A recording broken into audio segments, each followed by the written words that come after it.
Paga tus deudas con la mente, no con más horas de trabajo, no con otro préstamo que tapa un hueco abriendo otro, no con la esperanza de que algo cambie por sí solo mientras tú sigues haciendo exactamente lo mismo que has hecho siempre. Con la mente, con la calidad de tu pensamiento aplicado con precisión en el momento correcto, con la declaración correcta pronunciada antes de que el miedo tome el control del tablero. Y sé lo que estás pensando ahora mismo. Sé que una parte de ti quiere resistir esa idea. Quiere decir que eso suena bien en un libro, pero que la realidad es diferente. Que las deudas son números reales, que requieren dinero real, y que ningún pensamiento positivo va a convencer al banco de aceptar buenas intenciones como pago. Y tienes razón en que el banco quiere dinero, pero estás completamente equivocado sobre de dónde viene ese dinero y sobre qué es lo que lo mueve hacia ti o lo aleja de ti. El dinero se mueve siguiendo patrones de pensamiento. Siempre lo ha hecho, no metafóricamente, literalmente. Las decisiones que tomas, las acciones que ejecutas, las conversaciones que tienes, las oportunidades que ves o que ignoras, las personas que contactas o que evitas contactar, todo eso es el resultado directo de la calidad de tu pensamiento. Y la calidad de tu pensamiento es el resultado directo del contenido de tu diálogo interno. Y el contenido de tu diálogo interno es el resultado directo de lo que te has permitido decirte a ti mismo sobre el dinero, sobre las deudas, sobre tu capacidad y sobre tu futuro financiero. 4 décadas estudiando a las personas más exitosas del mundo me enseñaron una cosa con una claridad que ningún dato posterior ha podido contradecir. Las personas que salen de situaciones de deuda severa y construyen prosperidad sostenida no lo hacen porque encuentran más dinero que los demás. Lo hacen porque primero encuentran un tipo diferente de pensamiento. Un pensamiento que genera preguntas diferentes, decisiones diferentes, acciones diferentes y resultados diferentes. Y ese pensamiento diferente siempre comienza con un cambio en el diálogo interno. Siempre comienza con palabras diferentes, diciéndose en voz diferente, con un tono diferente que refleja una identidad diferente. Tus deudas no son tu destino. Son el resultado acumulado de decisiones tomadas desde un mapa mental específico. Y cuando el mapa cambia, las decisiones cambian. Cuando las decisiones cambian, las acciones cambian. Cuando las acciones cambian, los resultados cambian. Y los resultados que antes parecían imposibles comienzan a aparecer con la naturalidad de lo inevitable. Quiero que comprendas algo sobre las deudas que la mayoría de las personas que las tienen nunca logra comprender, porque el dolor de la situación las mantiene demasiado cerca del problema para poder verlo con la perspectiva necesaria. Las deudas son información. Son datos precisos sobre la distancia entre la velocidad a la que estás creando valor y la velocidad a la que estás consumiendo recursos. Son el registro fiel de una serie de decisiones tomadas desde un mapa mental específico en momentos específicos. Y como toda información, no son buenas ni malas en sí mismas. Son útiles o son ignoradas. Son usadas para ajustar el rumbo o son usadas para confirmar una narrativa de derrota que paraliza y profundiza el problema. La persona que mira sus deudas y dice, nunca voy a salir de esto, está usando la información para confirmar la derrota. La persona que mira exactamente las mismas deudas y pregunta, ¿qué me está diciendo esta información sobre los ajustes que necesito hacer? Está usando la misma información para navegar hacia la solución. La información es idéntica. El resultado de usarla de esas dos maneras es radicalmente diferente. Yo pasé por momentos de presión financiera severa en mis años de inicio. Momentos en que los números no cuadraban y en que la brecha entre lo que debía y lo que tenía era lo suficientemente grande como para que la mente, si se lo permitías, se quedara paralizada mirando esa brecha sin poder ver otra cosa. Y lo que aprendí en esos momentos no lo aprendí de un libro. Lo aprendí de la experiencia directa de probar dos maneras diferentes de relacionarme con el mismo problema y observar los resultados completamente diferentes que cada manera generaba. Cuando me relacionaba con la deuda desde el miedo, desde la narrativa de la víctima, desde el diálogo interno que decía no hay salida, el tiempo pasaba, la situación se mantenía o empeoraba, y la única cosa que crecía con certeza era la ansiedad. Cuando cambiaba la manera de relacionarme con el mismo problema, cuando le hacía a mi mente las preguntas correctas en lugar de las preguntas que confirmaban la derrota, cuando pronunciaba las declaraciones que activaban el pensamiento orientado a la solución en lugar de las que lo cerraban, algo cambiaba. No inmediatamente en los números, primero en mi capacidad de ver opciones que antes no veía, luego en las decisiones que tomaba desde esa visión expandida, luego en las acciones que ejecutaba desde esas decisiones, y finalmente en los números que comenzaban a moverse en la dirección correcta. El mecanismo no es misterioso. Es perfectamente lógico cuando entiendes cómo funciona la mente humana bajo presión. Cuando el sistema nervioso percibe amenaza y una deuda que no puedes pagar activa exactamente la misma respuesta neurológica que una amenaza física, el cerebro entra en modo de supervivencia. En ese modo, el pensamiento creativo se cierra. El horizonte de tiempo se contrae al momento inmediato. La capacidad de ver opciones más allá de las más obvias y urgentes se reduce drásticamente. Y la energía mental que podría estar buscando soluciones se dedica completamente a amplificar la percepción del peligro. Es un mecanismo perfectamente diseñado, para sobrevivir un ataque físico. Es completamente contraproducente para resolver un desafío financiero complejo que requiere precisamente lo que el modo de supervivencia cierra: pensamiento creativo, visión de largo plazo, capacidad de ver múltiples opciones y habilidad para conectar información de maneras no obvias. El primer movimiento del líder financiero ante la deuda no es llamar al banco, no es revisar el estado de cuenta, no es hacer un plan de pago. El primer movimiento es salir del modo de supervivencia y entrar en el modo de liderazgo.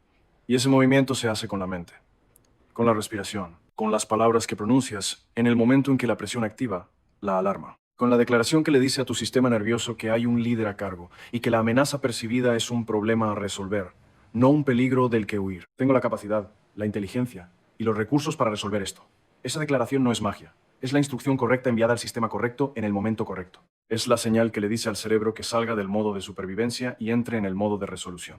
Y cuando esa señal llega con suficiente claridad y convicción, el cerebro obedece. Porque el cerebro está diseñado para seguir el liderazgo que recibe. Si el liderazgo que recibe es pánico, amplifica el pánico. Si el liderazgo que recibe es claridad y dirección, amplifica la claridad y la dirección. Quiero hablarte ahora de algo que he observado en miles de personas que han pasado por mis programas y que tiene una relevancia directa para todo lo que vamos a explorar. La diferencia entre las personas que transforman su situación de deuda y las que permanecen atrapadas en ella raramente es una diferencia de inteligencia. Raramente es una diferencia de oportunidades disponibles. Con frecuencia sorprendente es una diferencia en la velocidad y la consistencia con que aplican los principios correctos desde el momento en que los comprenden. Las personas que transforman su situación lo hacen rápido. No porque tengan más recursos para moverse, sino porque tienen menos tolerancia para la distancia entre comprender algo y aplicarlo. Escuchan un principio, lo comprenden genuinamente y lo implementan en las siguientes horas. No en los siguientes días, no la semana que viene cuando las condiciones sean más favorables. En las siguientes horas. Y esa velocidad de implementación genera un momentum que la implementación tardía nunca puede generar. Las personas que permanecen atrapadas también comprenden los principios. A veces los conocen de memoria. Pueden recitarlos, explicarlos, compartirlos con otros. Pero entre la comprensión y la aplicación hay una brecha que llenan con argumentos perfectamente elaborados sobre por qué su situación es diferente, por qué este principio funcionaría para otros pero no para ellos, por qué las condiciones actuales no son las ideales para empezar. Y mientras esa brecha existe, el patrón anterior continúa operando porque nunca fue interrumpido por una acción diferente. La acción interrumpe el patrón, no la comprensión, no la intención, la acción. Y la acción más pequeña ejecutada ahora mismo vale infinitamente más que el plan perfecto que se ejecutará en condiciones perfectas que nunca llegan. Así que mientras escuchas esto, mientras procesas cada concepto, quiero que simultáneamente estés buscando la primera acción que puedes ejecutar en las próximas 2 horas. No la acción perfecta, la acción posible. No la acción que resolverá todo, la acción que moverá algo en la dirección correcta. Porque esa acción, ejecutada con la velocidad que el liderazgo genuino requiere, es la que interrumpe el patrón y crea el momentum desde el que todo lo demás se construye. Hablemos ahora de la anatomía específica de la deuda, porque para resolver algo de manera efectiva y permanente, necesitas entenderlo con la precisión suficiente como para atacar la causa real en lugar de los síntomas que la causa genera. La deuda tiene 3 capas. La capa superficial es el número, el monto total, la tasa de interés, el plazo, la cuota mensual.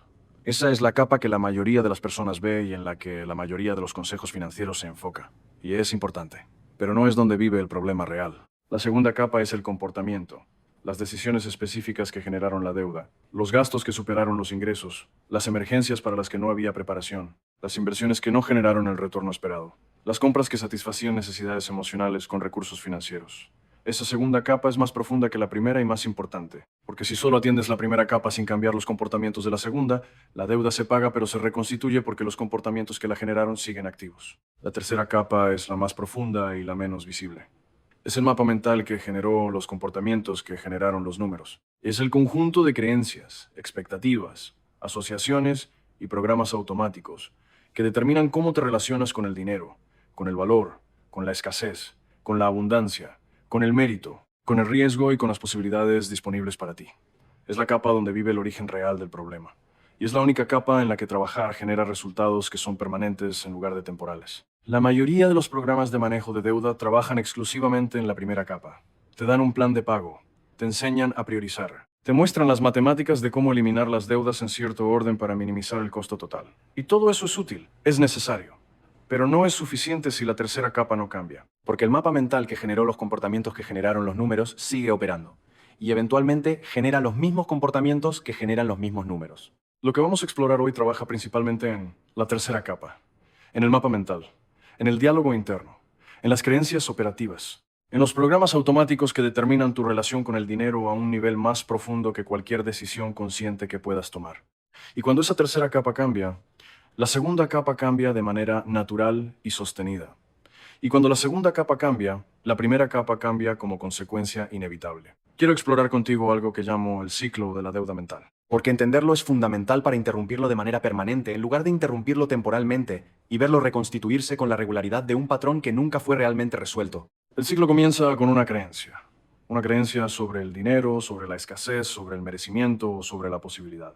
Puede ser una creencia como el dinero siempre se acaba antes de que llegue el próximo ingreso.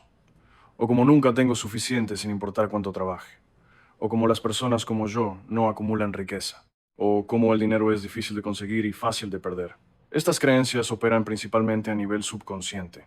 No las piensas conscientemente, las vives automáticamente. Esa creencia genera una expectativa. Si el dinero siempre se acaba, esperas que se acabe. Si nunca tienes suficiente sin importar cuánto trabajes, esperas que el esfuerzo sea inútil. Y esa expectativa determina lo que tu sistema de percepción busca y lo que encuentra en tu realidad financiera. La expectativa genera un estado emocional, ansiedad ante el dinero, tensión ante las cuentas, desesperanza ante los números. Y ese estado emocional genera los comportamientos que confirman la creencia original. El gasto impulsivo que alivia temporalmente la ansiedad. La evitación de la revisión financiera que protege temporalmente de la tensión. La inacción que resulta de la desesperanza. Comportamientos que parecen irracionales desde afuera, pero que son perfectamente lógicos como respuestas al estado emocional que los genera. Esos comportamientos generan resultados. El dinero se acaba. El esfuerzo no produce los resultados esperados. La acumulación no ocurre. Y esos resultados confirman la creencia original con la contundencia de la evidencia empírica. El ciclo se cierra y se refuerza. Y cada vuelta del ciclo profundiza los surcos del patrón y lo hace más automático, más veloz y más difícil de interrumpir. Interrumpir este ciclo requiere entrar en él en el punto donde tienes mayor palanca. Y el punto de mayor palanca no es el comportamiento, no es el resultado, no es la expectativa, es la creencia. Es el mapa mental de base desde el cual todo lo demás se genera. Porque cuando la creencia cambia, todo lo que viene después cambia como consecuencia. Y la creencia cambia con palabras. Con declaraciones pronunciadas con la frecuencia y la intensidad suficientes para crear nuevas conexiones neurológicas que eventualmente compiten con y superan a las conexiones que sostienen la creencia antigua. Esto es literalmente lo que ocurre en el cerebro cuando practicas las declaraciones con la consistencia requerida. Nuevas conexiones neuronales se forman, nuevos patrones de activación se establecen, nuevas respuestas automáticas se instalan, y el mapa mental comienza a reflejar el contenido nuevo que has estado introduciendo con disciplina. No es instantáneo, pero es inevitable si la consistencia es genuina. Quiero hablarte ahora de algo que la mayoría de los programas de éxito financiero ignoran completamente y que mi investigación demostró ser uno de los factores más predictivos de quién transforma su situación financiera de manera sostenida y quién logra avances temporales que se revierten. El factor es la identidad financiera, no el plan, no la estrategia, no las técnicas, la identidad. La respuesta a la pregunta más fundamental que existe en este contexto: ¿quién eres tú en relación con el dinero? La identidad financiera no es lo que tienes, es lo que crees que mereces tener, lo que crees que eres capaz de sostener, lo que crees que es normal y apropiado para alguien como tú. Y esa identidad opera como un termostato. Si la temperatura de la habitación sube por encima del punto establecido, el termostato activa el enfriamiento para regresar al punto normal. Si baja por debajo, activa el calentamiento.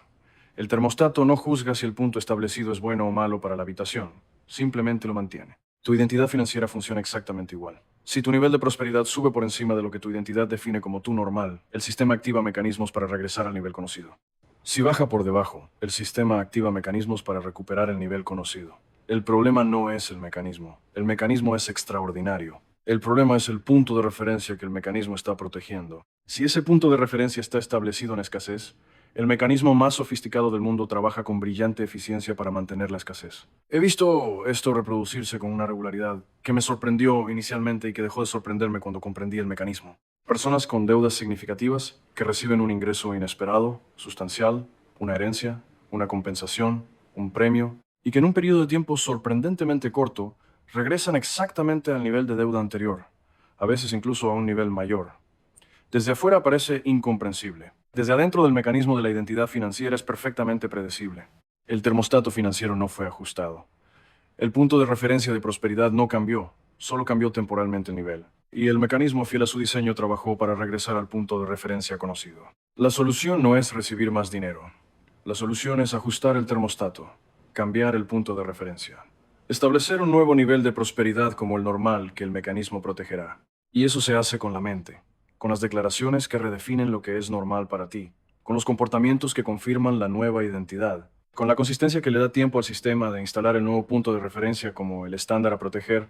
Cuando dices todos los días, con convicción genuina, soy alguien que crea y sostiene prosperidad, estás ajustando el termostato. Le estás diciendo al mecanismo cuál es el nuevo punto de referencia a proteger. Y el mecanismo, siendo el sistema más sofisticado que existe, comienza a trabajar para mantener ese nivel. Comienza a activar los comportamientos que lo sostienen. Comienza a hacer que las decisiones que lo protegen se sientan naturales.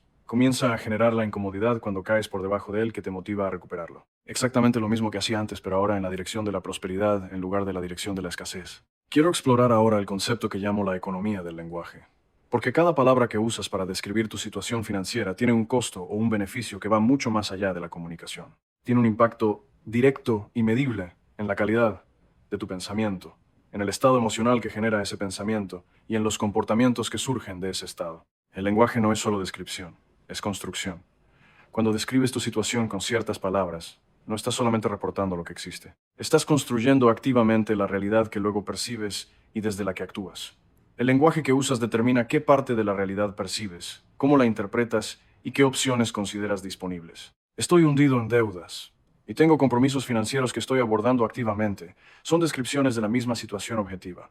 Pero las realidades que construyen son completamente diferentes. La primera construye una realidad donde la gente es la deuda y la persona es la víctima pasiva de su profundidad. La segunda construye una realidad donde el agente es la persona y la deuda es el objeto de una acción activa y deliberada. Desde la primera realidad, las opciones disponibles son limitadas porque la persona está, por definición, en posición de subordinación al problema. Desde la segunda, las opciones son amplias porque la persona está en posición de liderazgo sobre el proceso de resolución. No estás fingiendo, estás eligiendo qué parte de la realidad completa enfatizas con tu lenguaje.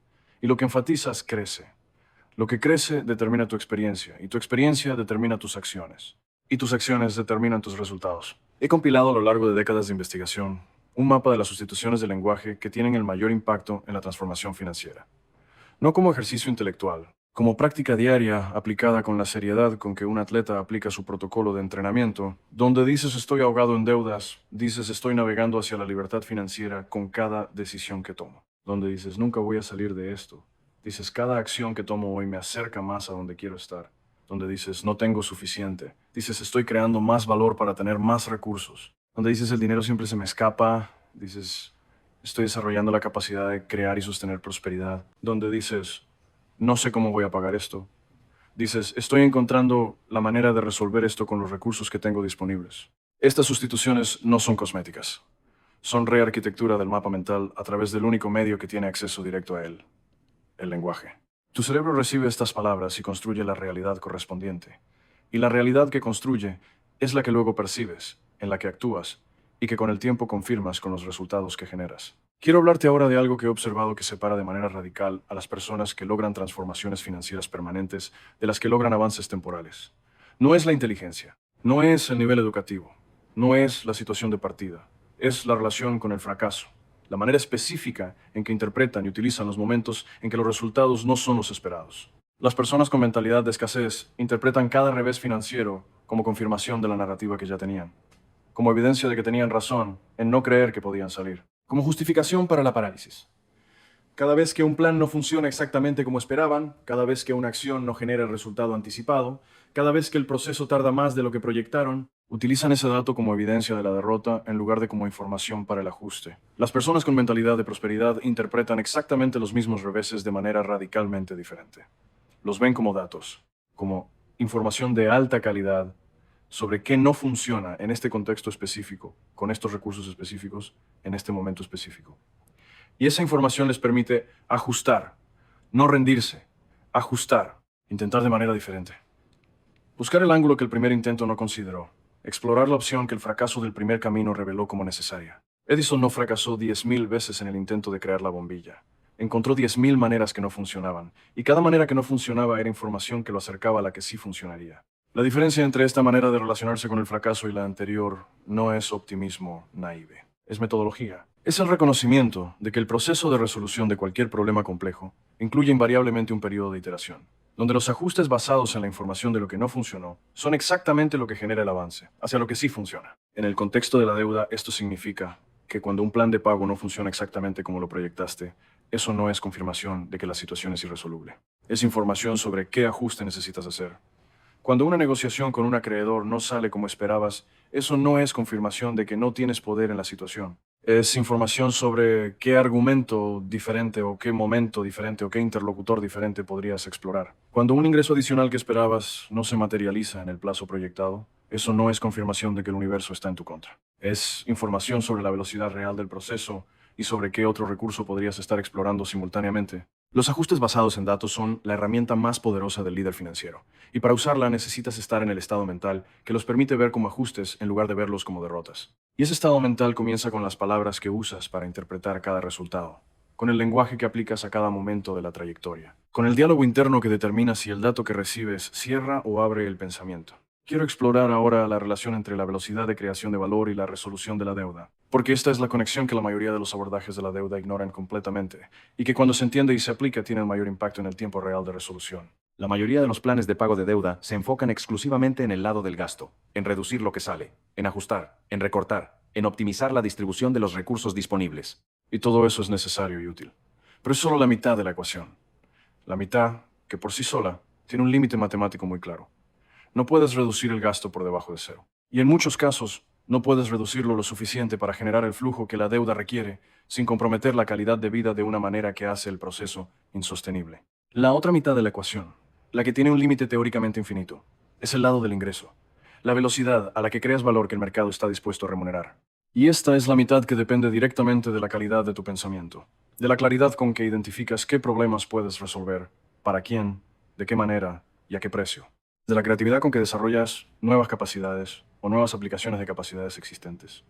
De la audacia con que te presentas en el mercado y ofreces ese valor.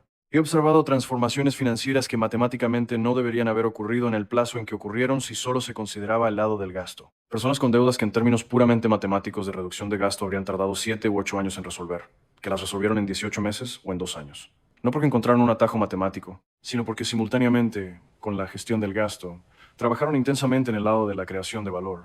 Desarrollaron nuevas habilidades que pudieron ofrecer en el mercado. Identificaron problemas en su entorno que podían resolver con lo que ya sabían hacer. Crearon productos o servicios que generaban ingreso de maneras que no consideraban posibles antes de que su pensamiento cambiara y les permitiera verlas. Y el motor de esa expansión en la capacidad de crear valor fue invariablemente el cambio en el mapa mental.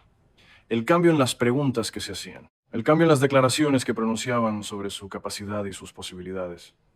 El cambio en la identidad desde la que operaban. Dejaron de identificarse como personas con deudas que gestionan la escasez y comenzaron a identificarse como creadores de valor que están en un proceso de expansión financiera acelerada. Y desde esa nueva identidad, las acciones que tomaban eran completamente diferentes. Y las acciones completamente diferentes generaban resultados completamente diferentes en plazos que el enfoque exclusivo en el gasto nunca habría podido generar. Quiero hablarte ahora de las conversaciones que debes tener con tus acreedores, porque esta es un área donde la mayoría de las personas con deuda comete errores que le cuestan mucho más que el dinero. Errores que nacen directamente del estado mental desde el que entran en esas conversaciones.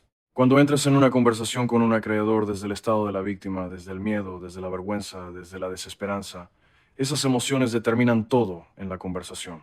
Determinan el tono de tu voz, determinan la postura de tu cuerpo, determinan las palabras que eliges, determinan los argumentos que presentas y determinan el resultado porque los cobradores y los representantes de las instituciones financieras son expertos en leer esas señales. Han tenido miles de conversaciones. Saben exactamente cuándo el interlocutor está en posición de rendición y cuándo está en posición de negociación genuina. Y responden de manera diferente a cada una. Cuando entras en la misma conversación desde el estado del líder, desde la claridad, desde la calma, desde la posición de alguien que está buscando un acuerdo que funcione para ambas partes, porque tiene las opciones mentales para buscar activamente ese acuerdo, la dinámica de la conversación cambia completamente. No porque el interlocutor sea diferente, porque tú eres diferente.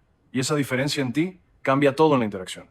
La preparación para esas conversaciones no comienza cuando marcas el número, comienza mucho antes. Comienza con el diálogo interno que tienes sobre esa conversación en las horas o los días que la preceden. Si ese diálogo dice esto va a ser horrible, van a ser agresivos, no voy a conseguir nada, esa preparación mental genera el estado de la víctima, que luego se expresa en la conversación y que genera exactamente el resultado que temías. Si ese diálogo dice, voy a esta conversación con claridad sobre lo que necesito y lo que tengo para ofrecer, hay un acuerdo posible que me conviene explorar, tengo la calma y la firmeza para negociar efectivamente, esa preparación mental genera el estado del líder que se expresa en la conversación de maneras que generan resultados que el estado de víctima nunca podría generar. He visto personas en situaciones de deuda que parecían completamente sin salida lograr acuerdos de reducción de principal, extensión de plazos y eliminación de penalidades que matemáticamente representaban el equivalente a ganar cantidades significativas de dinero. No porque tuvieran más derechos legales que los demás, sino porque entraron en la conversación desde el estado correcto, con la preparación correcta y con la mentalidad que permitía ver las opciones y explorarlas con la calma que genera los mejores resultados en cualquier negociación. La deuda no te da menos poder de negociación del que crees. El miedo ante la deuda te da menos poder del que tienes. Y el miedo se gestiona con el pensamiento, con el diálogo interno, con las declaraciones que pronuncias antes de entrar en cada conversación difícil, con la preparación mental que determina desde qué posición empiezas. Quiero explorar ahora algo que llamo el principio de la atracción financiera. Porque en el proceso de resolución de la deuda hay un momento crítico que la mayoría de las personas no reconoce cuando ocurre, y que si no se reconoce y se capitaliza, puede ser el momento en que el proceso se estanca cuando estaba a punto de acelerarse dramáticamente. La atracción financiera es el momento en que los primeros resultados de los cambios que has hecho comienzan a volverse visibles. Puede ser pequeña al principio, una deuda menor pagada por completo, un acuerdo negociado con un acreedor, un ingreso adicional que no esperabas, una idea que se materializó en una oportunidad concreta. Estos primeros resultados son más importantes de lo que su tamaño sugiere. Son la confirmación que tu sistema nervioso necesita de que el proceso está funcionando. Son el inicio del momentum que, si se capitaliza correctamente, se acelera de manera exponencial. El error más común en este momento es subestimar la importancia de reconocer y celebrar esos primeros resultados, de registrarlos, de usarlos conscientemente como evidencia de que el mapa mental nuevo está generando resultados reales, porque el cerebro aprende de la evidencia. Y cada evidencia de que el nuevo patrón funciona, fortalece ese patrón y debilita el patrón anterior.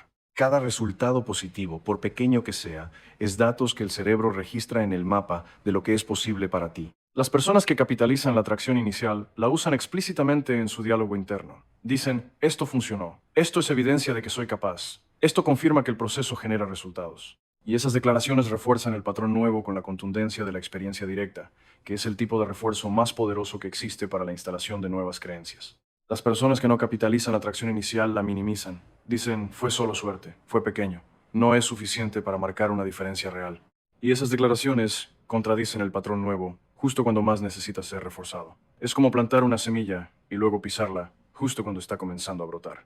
Celebra los primeros resultados con la seriedad de un científico que observa la primera confirmación de su hipótesis, no con euforia descontrolada. Con el reconocimiento preciso de que tienes evidencia de que el proceso funciona y de que esa evidencia merece ser registrada, celebrada y usada como combustible para continuar. Ahora quiero hablarte de algo que en mi investigación resultó ser uno de los factores más frecuentemente ignorados en la transformación financiera: el cuerpo. La relación entre el estado físico y la calidad del pensamiento financiero. La mente no opera en el vacío, opera en un cuerpo, y el estado de ese cuerpo tiene un impacto directo y medible en la calidad del pensamiento que la mente puede generar. Cuando el cuerpo está en un estado de tensión crónica, de privación de sueño, de nutrición inadecuada, de falta de movimiento, la calidad del pensamiento disponible es significativamente menor que cuando el cuerpo está en un estado de energía, de descanso, de vitalidad. Esto no es filosofía holística, es fisiología básica.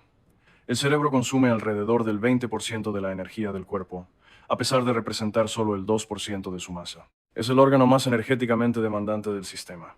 Y cuando la energía disponible es limitada, cuando el sueño es insuficiente, cuando el movimiento físico que oxigena el cerebro es inexistente, la calidad del pensamiento disponible es la del pensamiento de supervivencia, no la del pensamiento de liderazgo. He observado transformaciones en la situación financiera de personas que comenzaron con cambios aparentemente no relacionados, que comenzaron a dormir mejor, que comenzaron a caminar 30 minutos al día, que comenzaron a comer de manera que sostenía su energía en lugar de generando los picos y valles que sabotean la concentración, y que como resultado de esos cambios físicos tuvieron acceso a una calidad de pensamiento que antes no tenían, una claridad que no estaba disponible en el estado de agotamiento crónico en que operaban. La relación entre el bienestar físico y la prosperidad financiera no es metafórica, es mecánica. Un cuerpo que funciona bien genera un cerebro que piensa bien. Un cerebro que piensa bien genera decisiones mejores. Las decisiones mejores generan acciones más efectivas, y las acciones más efectivas generan resultados mejores. La cadena es tan directa como cualquier otra cadena de causa y efecto que hemos explorado. Cuando estás en medio de una presión financiera severa, la tentación es sacrificar el sueño para trabajar más, sacrificar el ejercicio para tener más tiempo, sacrificar la alimentación adecuada para reducir gastos. Y cada uno de esos sacrificios reduce precisamente la capacidad que más necesitas en ese momento.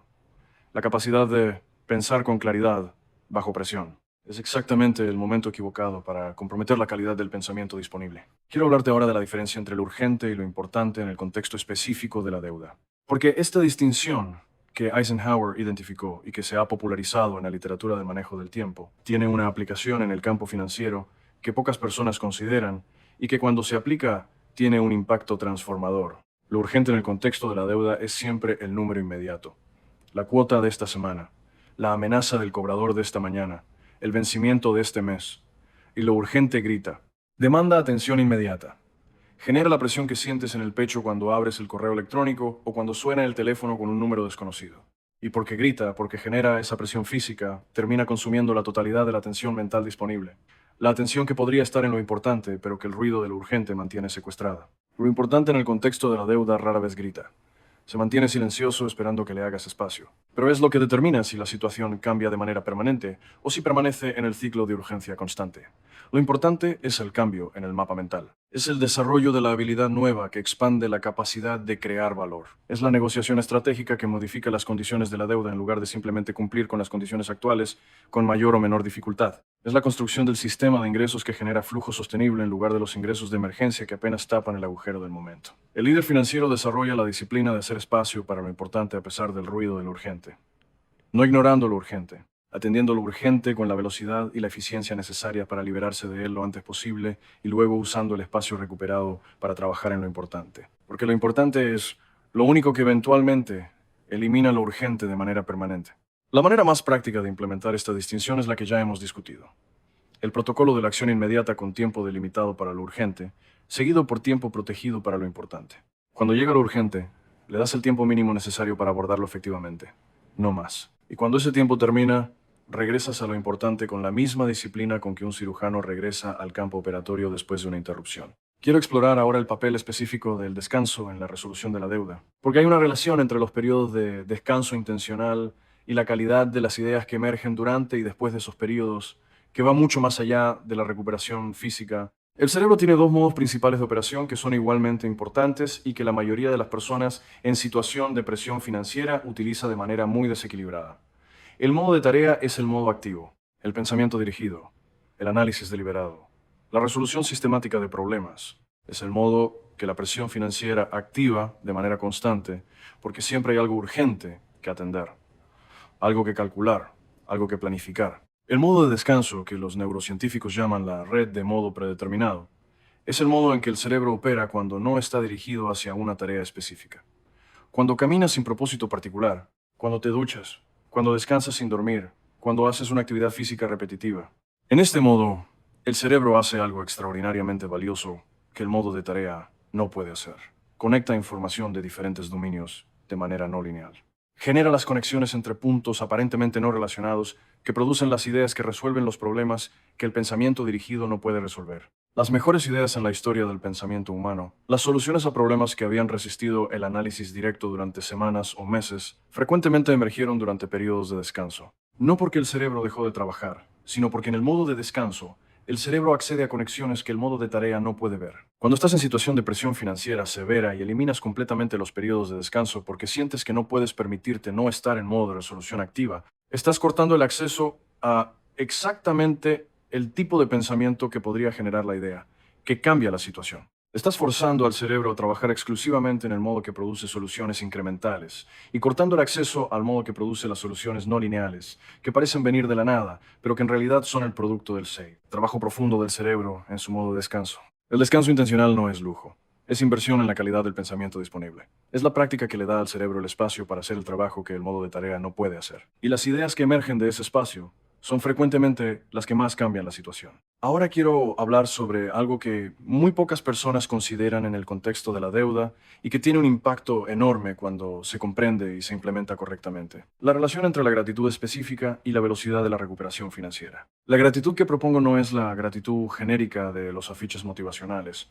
Es algo específico, preciso y neurológicamente fundamentado. Cuando identificas con precisión lo que ya funciona en tu situación financiera actual, por modesto que sea, estás entrenando a tu cerebro para percibir recursos donde antes solo percibía escasez. Y ese entrenamiento tiene efectos que van mucho más allá del bienestar emocional. Cuando el cerebro percibe recursos disponibles, el estado emocional cambia. Cuando el estado emocional cambia, la calidad del pensamiento disponible cambia.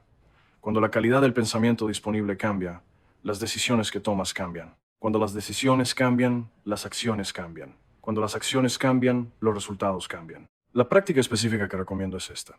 Cada mañana, antes de comenzar la jornada, identifica 3 recursos financieros que ya tienes disponibles y que el enfoque en el problema tiende a ser invisibles. No grandes cosas necesariamente, pero reales. Una habilidad que ya tienes y que alguien podría pagar. Una relación que ya existe y que podría ser una puerta a una oportunidad. Un recurso material que tienes disponible y que podría ser usado de manera que genere valor. Un conocimiento que ya posees y que alguien necesita. Esos 3 recursos, identificados con precisión cada mañana, entrenan al cerebro para buscar recursos con la misma eficiencia con que antes buscaba confirmación del problema. Y un cerebro entrenado para buscar recursos los encuentra. Con una consistencia que a los que observan desde afuera puede parecer suerte, pero que desde adentro se comprende perfectamente como el resultado de un filtro de atención entrenado en la dirección correcta. Quiero hablarte ahora de la conversación más importante que puedes tener en este proceso. No la conversación con el banco, no la conversación con el asesor financiero. La conversación contigo mismo a las 2 de la mañana cuando el sueño no llega y los números bailan en tu mente con la crueldad que solo la madrugada puede generar. Esa conversación nocturna es donde se decide más del futuro financiero de la mayoría de las personas de lo que cualquiera de ellas reconoce. Porque en esas horas de oscuridad y silencio, cuando las defensas están bajas y el cansancio es alto, los patrones más profundos del mapa mental emergen sin filtro y se expresan con una claridad despiadada.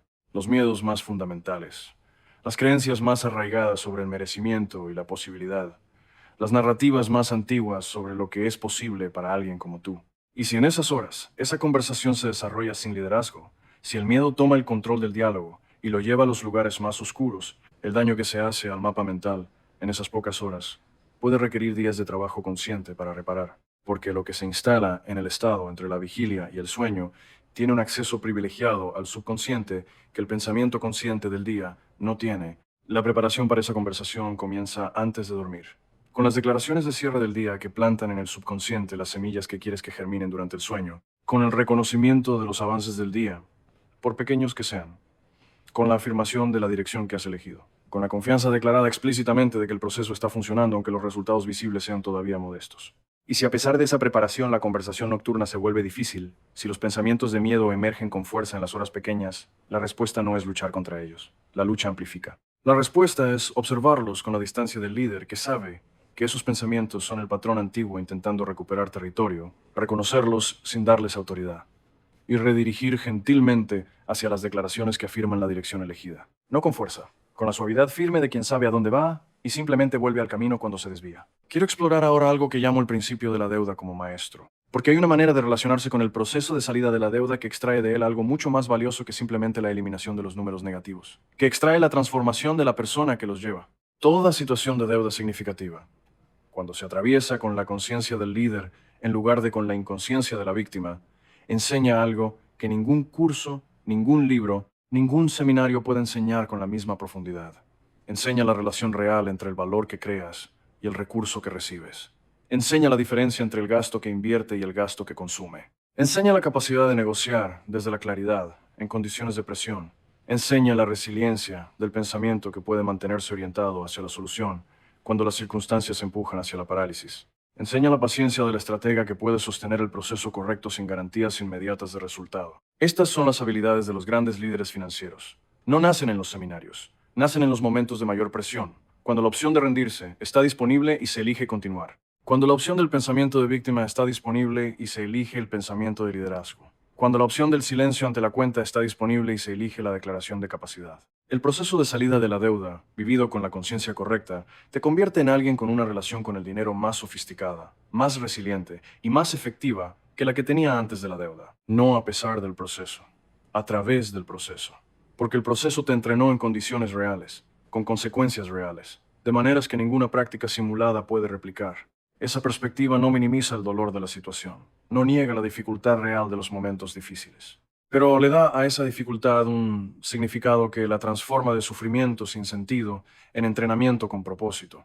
Y el sufrimiento con propósito es cualitativamente diferente del sufrimiento sin sentido. Es sostenible de maneras que el sufrimiento sin sentido no es. Genera en el que lo atraviesa algo que el sufrimiento sin sentido nunca puede generar: la fortaleza, que solo viene de haber enfrentado la presión real y haberla navegado con liderazgo. Ahora quiero integrar todo lo que hemos explorado en el sistema concreto y aplicable que comienza no mañana, sino en las próximas horas. El sistema que te propongo tiene 4 componentes que operan en secuencia y que juntos crean el ecosistema mental que genera la transformación financiera sostenida.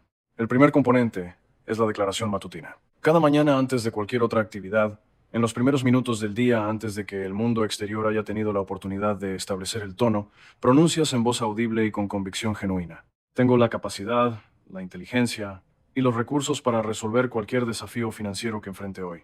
Estoy creando más valor cada día, y ese valor regresa a mí en forma de recursos crecientes. Soy el arquitecto de mi realidad financiera, y hoy tomo decisiones que construyen la prosperidad que he elegido. No lo lees, lo dices. Con la voz del líder que ya ha decidido. Con el tono de alguien que gobierna el día antes de vivirlo. El segundo componente es el protocolo de respuesta al desafío. Cada vez que aparece una presión financiera, sea una cuenta, una llamada de cobrador, un número que no cuadra, una fecha límite que se acerca, aplicas el protocolo en este orden exacto. Primero te detienes. Sueltas físicamente lo que tengas en las manos si es posible. Respiras 3 veces lentamente hasta que sientes que el sistema nervioso comienza a calmarse. Segundo, pronuncias en voz audible: tengo la capacidad de resolver esto con claridad e inteligencia. Tercero, preguntas: ¿cuáles son las 3 acciones más posibles que puedo tomar en las próximas 2 horas? Las escribes sin filtrar y ejecutas la más viable inmediatamente, no mañana, en las próximas 2 horas. El tercer componente es el reconocimiento de atracción. Cada tarde antes del cierre del día, identificas con precisión 2 o 3 evidencias de avance que ocurrieron en las últimas 24 horas. No necesitan ser grandes, necesitan ser reales. Una decisión tomada desde el liderazgo en lugar de desde el miedo. Una conversación manejada con mayor claridad que antes. Una pequeña deuda reducida, una idea generada que tiene potencial. Una llamada hecha que se habría evitado antes. Esas evidencias son el material con que construyes la convicción de que el proceso funciona. Y esa convicción es el combustible que sostiene el proceso cuando los resultados grandes todavía no han llegado. El cuarto componente es la preparación nocturna. Antes de dormir, en los últimos minutos de la jornada, pronuncias las declaraciones de cierre que plantan las semillas correctas en el subconsciente que procesará el día durante el sueño. Hoy avancé. El proceso está funcionando. Mañana encuentro las oportunidades que hoy no pude ver. Mi mente trabaja mientras descanso en la dirección de la prosperidad que he elegido. Y duerme sin calcular, sin la angustia del número. Con la confianza del líder que ha hecho su parte del día y que sabe que la mente continuará el trabajo durante las horas de descanso, este sistema no requiere condiciones perfectas. Requiere consistencia imperfecta. Y la consistencia imperfecta, aplicada durante el tiempo suficiente, genera resultados que la perfección intermitente nunca puede generar. Los resultados que este sistema genera cuando se aplica con genuina consistencia son predecibles en su dirección, aunque variables en su velocidad según cada situación. En la primera semana, el cambio más notable será interno: una reducción en la intensidad de la ansiedad ante los desafíos financieros, un aumento en la claridad de las ideas disponibles para abordarlos, una mejora en la calidad del sueño que resulta de llevar menos tensión no resuelta a las horas de descanso. Estos cambios internos son los precursores de los cambios externos. Son la señal de que el mapa mental está comenzando a reconfigurarse. En el primer mes, los cambios comenzarán a volverse visibles en los comportamientos. Decisiones diferentes, conversaciones manejadas con mayor efectividad, acciones tomadas que antes se postergaban indefinidamente, ingresos adicionales generados desde la expansión en la capacidad de crear valor, acuerdos negociados que antes parecían imposibles de alcanzar. Estos cambios en los comportamientos son los que generan los primeros cambios measurables en los números. En los primeros 3 meses, si la consistencia ha sido genuina, la situación financiera habrá comenzado a moverse de maneras que desde afuera pueden parecer sorprendentes, pero que desde adentro del proceso son perfectamente lógicas, como el resultado de decisiones mejores tomadas de manera consistente, desde un mapa mental más efectivo. Y en el primer año, La persona que eras cuando comenzaste este proceso y la persona que serás cuando hayas aplicado estos principios con disciplina genuina durante 12 meses será en términos de su relación con el dinero, de su capacidad de crear valor, de su efectividad en la negociación y de la calidad de su pensamiento bajo presión, una diferencia tan significativa que las personas a tu alrededor notarán el cambio, incluso antes de que los números externos reflejen completamente la transformación interna que los está generando. Tú no llegaste a donde estás financieramente por accidente, llegaste siguiendo un mapa mental que generó las decisiones que generaron los resultados. Y no saldrás siguiendo el mismo mapa en sentido inverso, saldrás con un mapa nuevo, con un diálogo interno nuevo, con una identidad nueva que genera decisiones nuevas, que generan acciones nuevas, que generan resultados nuevos. La cadena es la misma. La dirección es diferente. Y la dirección cambia con una decisión.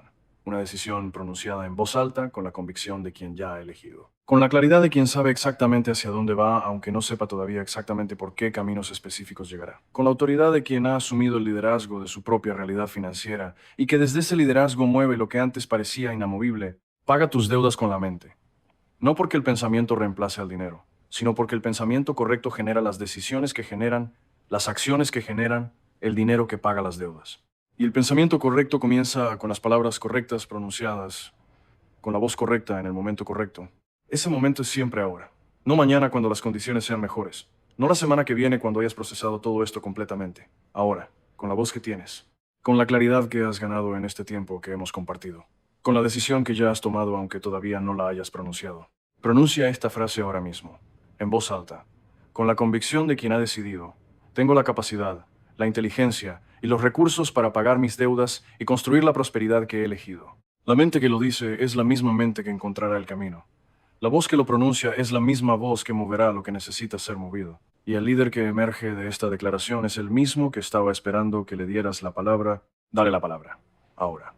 Y observa lo que ocurre cuando el pensamiento más poderoso que tienes disponible recibe finalmente las instrucciones que estaba esperando para ponerse en movimiento en la dirección que has elegido.